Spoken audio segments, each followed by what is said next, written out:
શું વોટ્સએપનું નવું user name feature ભારતમાં લોન્ચ થાય તે પહેલા જ ચર્ચાના ચકડોળે ચડ્યું છે? વોટ્સએપ પરથી મોબાઈલ નંબર છુપાવવાના નવા પ્લાનિંગ સામે સરકારને શું વાંધો છે? જાણો આ મામલે કેમ ભારત સરકાર અત્યંત સાવચેતીભર્યું વલણ અપનાવી રહી છે. શું વોટ્સએપના નવા ફીચરથી નકલી એકાઉન્ટ અને સાયબર ફ્રોડનું જોખમ વધી જશે? નમસ્કાર દર્શક મિત્રો, ધ લોકસત્તા શોમાં આપનું સ્વાગત છે. સોશિયલ મીડિયા અને ડિજિટલ સુરક્ષાને લઈને આ સમયના સૌથી મોટા સમાચાર સામે આવી રહ્યા છે. વિશ્વના સૌથી લોકપ્રિય મેસેજિંગ પ્લેટફોર્મ વોટ્સએપનું નવું યુઝર નેમ ફીચર ભારતમાં શરૂ થતા પહેલા જ ચર્ચાના ચકડોળે ચડ્યું છે. મીડિયા અહેવાલોમાંથી પ્રાપ્ત માહિતી મુજબ મેટા કંપની દ્વારા તાજેતરમાં જ ભારે ઉત્સાહ સાથે વોટ્સએપ પર યુઝર્સના મોબાઈલ નંબર છુપાવીને માત્ર યુઝર નેમનો ઉપયોગ કરવાના ફીચરની જાહેરાત કરવામાં આવી હતી. જોકે હાલમાં યુઝર્સ માત્ર પોતાના યુઝર નેમ જોકે આ ફીચર આ વર્ષના અંત સુધીમાં સત્તાવાર રીતે શરૂ થવાનું હતું, પરંતુ ભારતમાં આ ફીચરનો મામલો હવે ગંભીર રીતે અટવાઈ ગયો છે. મીડિયા અહેવાલો અનુસાર ભારત સરકારે વોટ્સએપની પેરેન્ટ કંપની મેટાને બુધવારે એટલે કે 1 જુલાઈના રોજ સ્પષ્ટ નિર્દેશ આપ્યો છે કે પ્રાઇવસી અને સુરક્ષા પર પડનારી અસરો અંગે ચર્ચા પૂરી ન થાય ત્યાં સુધી ભારતમાં આ પ્રસ્તાવિત યુઝર નેમ ફીચરને લોન્ચ કરવામાં ન આવે. સરકારે કંપનીને નોટિસ પાઠવીને આ મામલે 3 દિવસમાં વિગતવાર સ્પષ્ટતા પણ માંગી છે. હવે સવાલ એ થાય કે આખરે આ નવા ફીચર સામે સરકારને શું વાંધો છે અને તેનાથી કયા જોખમો ઊભા થઈ શકે છે.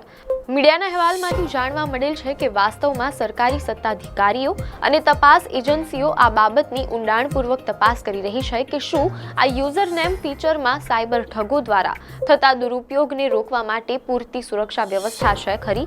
ચિંતા એ વાતની છે કે આ ફીચર આવ્યા પછી નકલી કે ફેક એકાઉન્ટ્સની ઓળખ કરવી અત્યંત મુશ્કેલ બની શકે છે. મીડિયાના અહેવાલમાંથી જાણવા મળેલ છે કે સરકારે મેટા કંપનીના ઇન્ડિયા ઓપરેશન્સના ચીફ કમ્પ્લાયન્સ ઓફિસરને સત્તાવાર નોટિસ મોકલીને કેટલાક મહત્વના સવાલોના જવાબો માંગ્યા છે, જેમાં કંપનીએ જણાવવું પડશે કે આ ફીચર વાસ્તવમાં કેવી રીતે કામ કરશે, યુઝર્સની સાચી ઓળખ વેરીફાઈ કરવા માટે કઈ સિસ્ટમ હશે અને કોઈ અન્ય વ્યક્તિનું ખોટું નામ ધારણ કરીને થતી છેતરપિંડી એટલે કે નકલી ઓળખ ઊભી કરવા અને ઓનલાઈન ફ્રોડ જેવા ગુનાઓને રોકવા માટે કંપનીનો ચોક્કસ પ્લાન શું છે. આ ફીચરના કારણે સાયબર ઠગ કઈ રીતે ફાયદો ઉઠાવી શકે છે તે સમજવું પણ એટલું જ જરૂરી છે.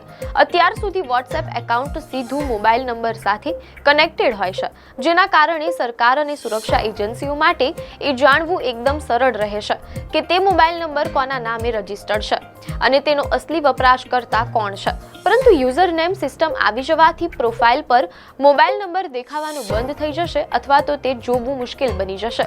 જો કે બેક એન્ડમાં મોબાઈલ નંબર એપ સાથે લિંક જ રહેશે, કારણ કે યુઝર નેમ એ લોગિન થયા પછીની પ્રોસેસ છે.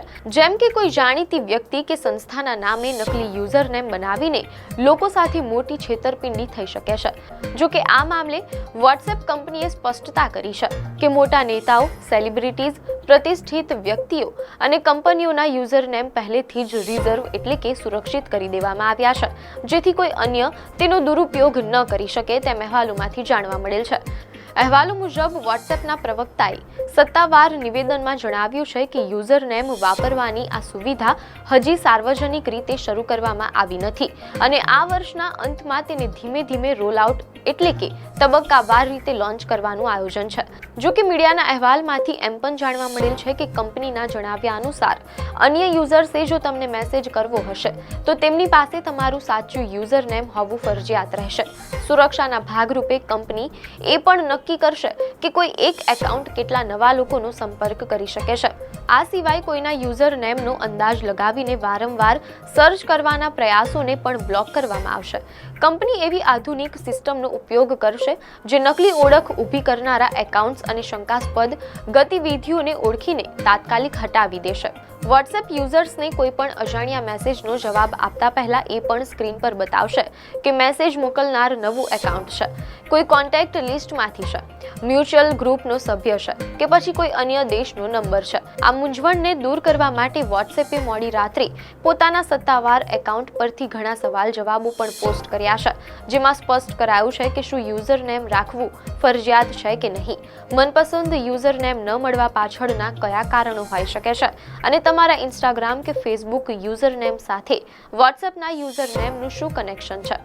વોટ્સએપે એ પણ સ્પષ્ટ કર્યું છે કે ઇન્સ્ટાગ્રામની જેમ વોટ્સએપ પર તેમને કોઈ માત્ર યુઝર નેમ સર્ચ કરીને સીધું શોધી શકશે નહીં, એટલે કે પ્રાઇવસી જળવાઈ રહેશે.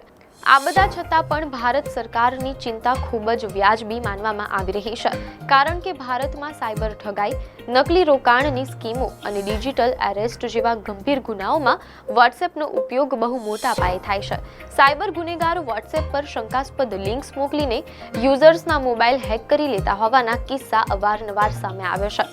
મીડિયા અહેવાલો અનુસાર યુઝર નેમના ખોટા ઉપયોગનું સૌથી મોટું અને જીવંત ઉદાહરણ ટેલિગ્રામ એપ છે, જેનો ઉપયોગ સામાન્ય ચેટિંગ કરતા સાયબર ફ્રોડ માટે વધુ થતો હોવાનું જોવા મળ્યું છે. આ જ કારણે સરકાર વોટ્સએપના આ ફીચરને લઈને અત્યંત સાવચેતીભર્યું વલણ અપનાવી રહી છે. હવે જોવાનું એ રહેશે કે આગામી દિવસોમાં મેટા કંપની સરકારને શું સંતોષકારક જવાબ આપે છે. આપને માહિતી સારી લાગી હોય તો વિડીયોને લાઇક અને શેર કરજો, ચેનલને સબસ્ક્રાઇબ કરજો.